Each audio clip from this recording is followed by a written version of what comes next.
friends, today let's make a quick breakfast. I have 3 eggs. I'm going to beat it up nicely, add a little salt, pepper. Let's mix everything together.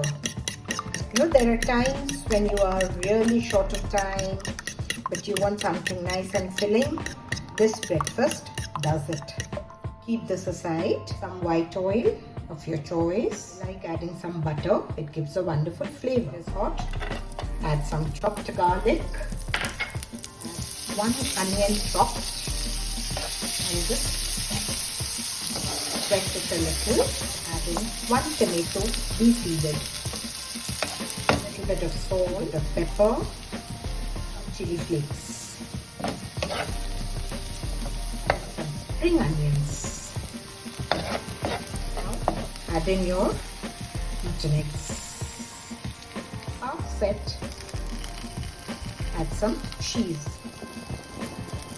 Stir it for a little while. Cheese is melted a little.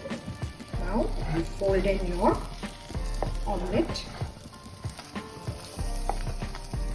Breakfast is ready in just 5 minutes. Nothing you require special for this.